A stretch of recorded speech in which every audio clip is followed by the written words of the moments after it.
Hello students, मेरा नाम है संतोष कुमार और मैं न्यू एज कोचिंग में आपका स्वागत करता हूं। आज के दिन में मेरे हाथ में किताब है, उसका नाम है परिवेश। ये क्लास 3 के स्टूडेंट्स की किताब है and we are going to discuss the solution for the chapter number 6, पड़ी लोक की सैर। क्या नाम है चैप्टर का? पड़ी लोक की सैर। मन में सोच के देखो, अगर आपको मौका मिले पड़ी लोक की सैर करने का तो कितना अच्छा लगेगा। तो कुछ यही फैंटेसी, यही ड्रीम वाली स्टोरी है। तो लेफ़्ट साइड में आप चैप्टर का वो पेज अपनी किताब से देख सकते हो जिसका नाम था पड़ी लोक की सैर। मैं उसके क्वेश्चन आंसर वाले पेज पर चलता हूँ। लो आ गया क्वेश्चन। तो पहला क्वेश्चन है मौखिक सेक्शन से, ओरल। रौनक को सबसे प्यारा उपहार क्या लगा? एक पुस्तक, पड़ी रानी की कहानी। अगला क्वेश्चन, पड़ी कैसे बच्चों से दोस्ती करती थी? तो पड़ी अच्छे बच्चों से दोस्ती करती थी। ग, पड़ी रोज रौनक को क्या सुनाती थी? तो पड़ी रोज रौनक को कहानियाँ सुनाती थी।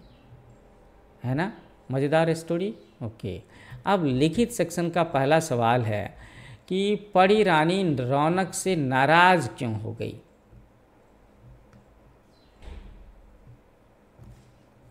तो पड़ी रानी रौनक से नाराज हो गई इसलिए, क्यों भाई? तो रौनक ने अपनी माँ से झूठ बोला था कि उसने कविता याद कर ली है और दादाजी को सुना भी दिया है। झूठी बात तो गलत बात है। इस झूठ की वजह से पड़ी रानी रौनक से नाराज हो गई थी। पड़ी रानी रौनक के पास लौट करके क्यों आई?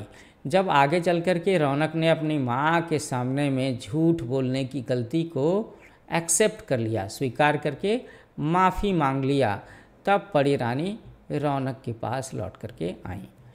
अगला सवाल, पड़ी रानी रौनक को कहाँ की सैर कराने ले गई? तो पड़ी रानी रौनक को पड़ी लोक का सैर कराने ले गई।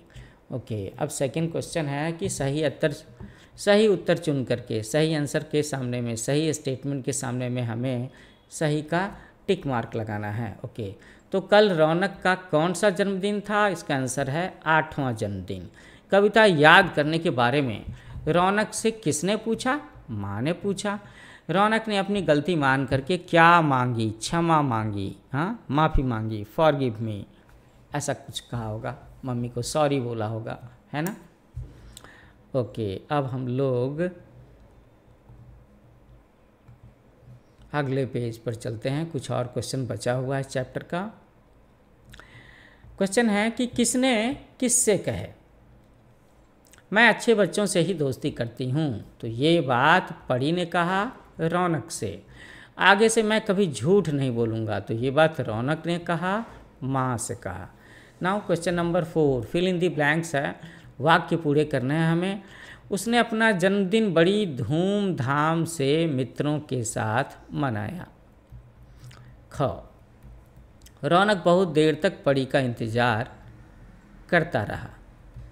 ग, मैं तुम्हें कल पड़ी लोक की सैर पर ले जाऊंगी। ओके, तो ये सवाल भी हम लोगों ने सॉल्व कर लिया एंड आई होप कि सारे के सारे क्वेश्चन का आंसर तो हो गया ना।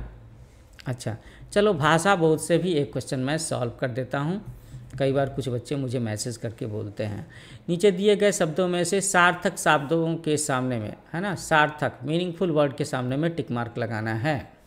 तो पुस्तक, वादा, गलती, ये दोनों, दोस्त, ताबिक नहीं होता, कहानी हो गया। व्यक्ति तथा वस्तु का नाम बताने वाले दो शब्द लिखिए। तो आसान है, मनोज लिख दो, गीता लिख दो, व्यक्ति का नाम हो गया। वस्तु, कुर्सी लिख दो, दूसरा भी का से लिख दूँ, लो लिख दिया, कलम।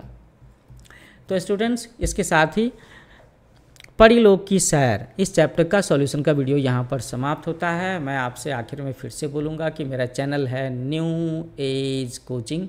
आप सब बच्चे इसे लाइक करो, शेयर करो, सब्सक्राइब करो और ये सॉल्यूशन वीडियो कैसा लगा इसके बारे में अपना कमेंट ज़रूर लिखना। तुम ये भी कमेंट में लिख सकते हो कि तुम किस शहर से और किस स्कूल से ये वीडियो देख रहे हो, है ना। So thank you for watching. Happy learning with new age coaching.